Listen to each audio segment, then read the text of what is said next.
history of this exhibition. Back in 2011, we hosted for us what we call the first Nordic Fashion Biennale. It was an extension of a very first Nordic Fashion Biennale that took place in at Nordic House Reykjavik in Iceland. And we took that iteration, brought it here to North America. We called it the first Nordic Fashion Biennale here. They called it the second because it was for them a continuation. And both were great successes.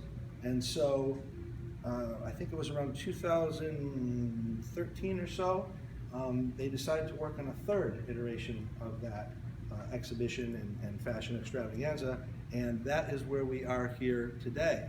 One of the holdover designers from that first and second Nordic Fashion Biennale, Steinar Sigurðardóttir from Iceland, who I will talk about more in detail as we walk through the exhibition, made a recommendation to the staff at Nordic House Reykjavik to recruit 2 photographers to actually curate that this new exhibition, the third Nordic Fashion Biennale. Those 2 photographers are Sarah Cooper and Nina Gorfer. They are a photography team that met in a photography program a long time ago and basically became a photography team from there. Sarah is a dual American-Swedish citizen who currently lives in Gothenburg, and Nina is an Austrian photographer who currently lives in Berlin. They traveled the West Nordic regions with the theme of weather and met with 12 unique designers to come up with not only creations that interpreted an engagement with the weather and climate around them, but also created their own interpretations of those designs in the photography you're going to see around the exhibition.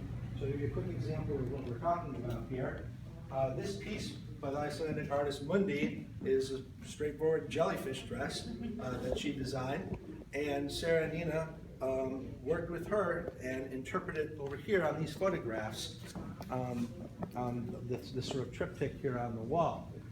As you can see, they create a very otherworldly sort of atmosphere, and a lot of comments that we've had since the exhibition opened was that the photography has an almost painting-like quality to it, and is it straightforward photography?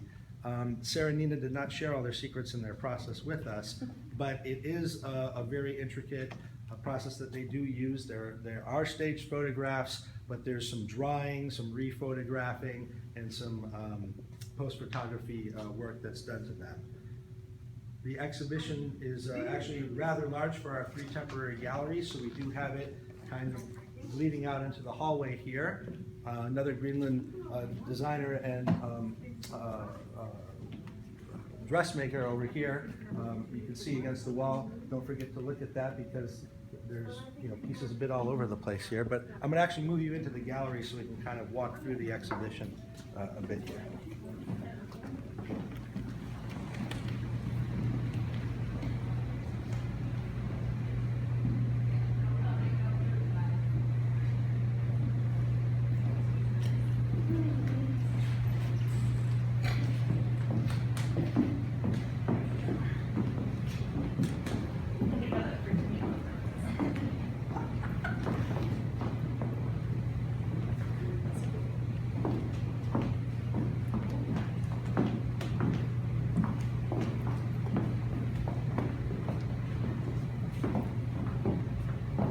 Walk through. If anybody has any questions, feel free to shout out. It's been a long day for me, so I'll just start rambling on and on. If you let me go in on the road. Are we allowed to take photos? Yeah, this is a smaller group, so you can absolutely take photos in this exhibition. It's not a big deal. So, as we can see in this gallery right here, this dress is by the designer Gudrun from the Faroe Islands. This is all handcrafted mohair and alpaca that was harvested in the Faroe Islands, hand-dyed, hand-created, not a practical cocktail dress by any means, given the installation sort of quality of the design, but something that really sort of not only engages the imagination, but kind of makes it just as much an art object as a fashion piece. Of course, as you can see here, you'll see this throughout all the photography through the exhibition. Sarah and Nina, the photographers and curators, sort of interpreting how they see this dress in the photography they're creating.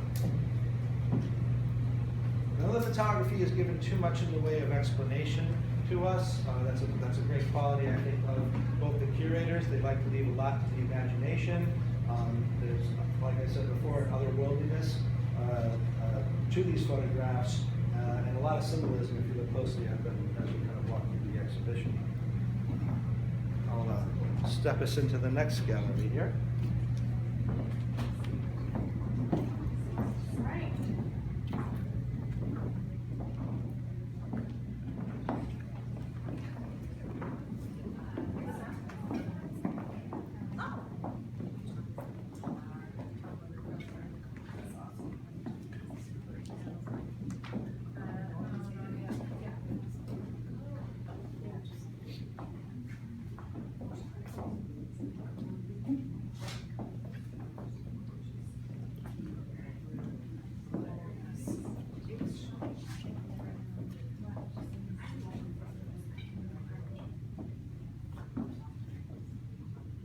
So I'll start out speaking about this installation here from the Icelandic designer Björn. As much as we've all probably hit a certain saturation, and for some of us boiling point with the current election season and the absurdist direction that our national media has taken in the past 12 months, worry not, we're not actually filing corpses in the galleries. This is actually no political connotations to it whatsoever.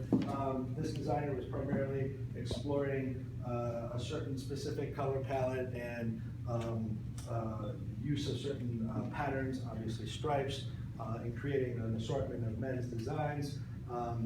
It's been a bit of a controversial installation in other iterations where it's shown in Europe and the Nordic countries, because in prior installations they've hung all of the mannequins suspended from the ceiling and got criticized for having a reference to the gallows. So then they switched it in the next version and piled them all up on the floor and got criticized for piling corpses. And so we decided, since we couldn't win, we would just kind of split the difference and present it as such. You will note that to try to lighten it just a touch, we have our floor mannequins kind of holding hands here. And we like to do this with all our exhibitions to make it a little bit friendly for our children's and create an interactive. We actually had more of these mannequins than we really wanted to install or had room for, so they are kind of strategically placed throughout other permanent exhibitions throughout the museum, and we have the kids sort of scavenge around to go find that we have as an interactive sort of project. Another piece to point out here is this particular photograph. So Sarah and Nina, when they traveled the West Nordic regions and met with these 12 unique designers, each of the designers created something, but you're not going to see 12 unique different objects or installations here because we couldn't take all of them. Some of that had to do with the intricacy of the installations being site-specific to the original showing in Nordic House Reykjavik, and others like this piece by, massacre her name, but Vivi Schmetz, Greenlandic designer.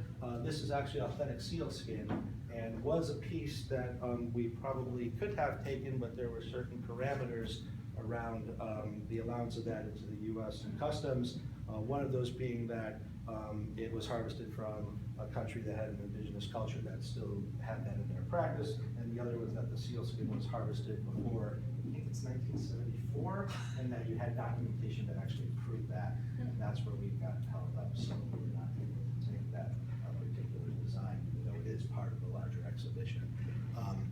So a little bit of history, a little bit of things to say. I'll move us along into the third gallery, actually.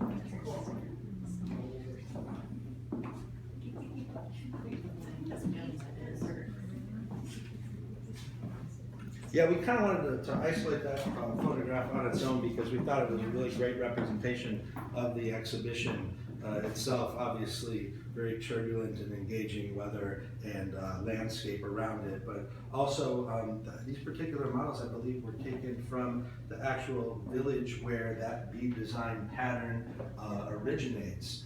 And each village in Greenland does have its own unique design and pattern for their beading, for their representational costumes from their village.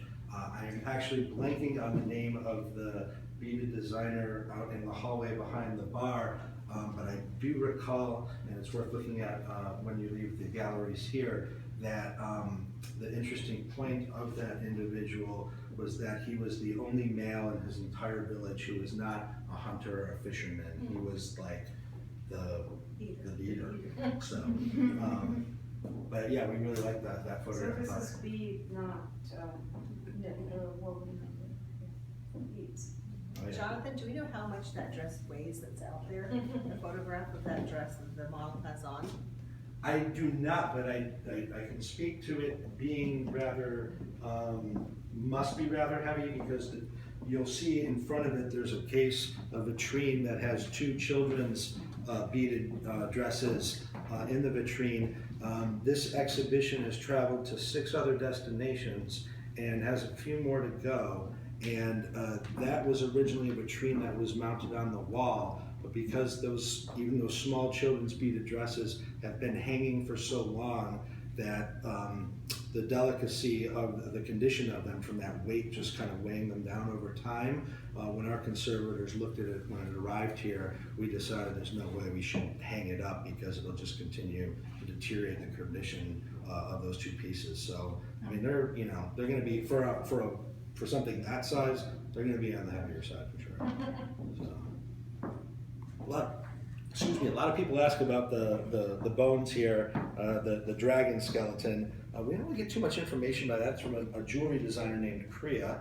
I'm not exactly sure if these are intended to be jewelry pieces. I have seen jewelry pieces that look like this before, individual bone pieces and whatnot, but something we really like because it sort of added to the mythical qualities of this exhibition and kind of teases the imagination a little bit. But let's move into the third gallery.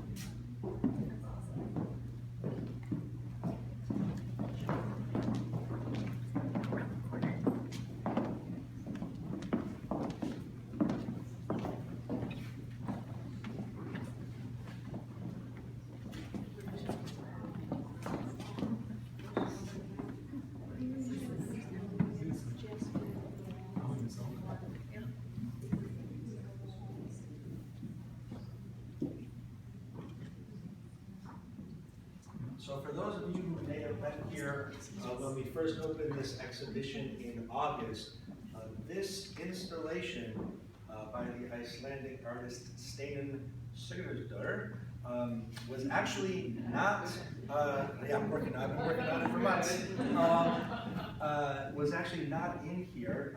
This is actually very much considered a centerpiece installation of the whole exhibition.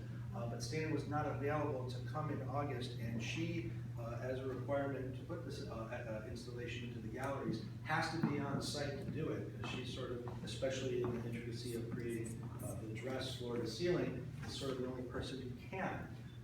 It takes her 5 full days with a team of about 5 volunteers, working all day to create it. We don't have an exact count on the number of tulip hoofs, but I do know it's over 1,000. And it didn't take us the full 5 days to put it in. But she was available to come here just actually recently in early October as part of the Taste of Iceland festivities that happen every year throughout Seattle. And started out participating in our annual knitting conference that we have. She's also a knitter and knitting instructor, and she did a rather intense knitting, rhythm knitting workshop on Saturday evening when she first arrived that involved live knitting with drummers and video projections and Christmas lights and all sorts of things. And I was able to see some of it and was very disappointed I did not actually take the class. It's one of the coolest things I've seen in terms of performance art / interactive knitting. There is, but if you go down to the first floor, my apologies for not pointing this out earlier, there is the restrooms on the first floor. When you go down these stairs, you don't go out the entrance of the museum, you head in the opposite direction towards the Weird Museum, and it's on the right-hand side. And just past the restroom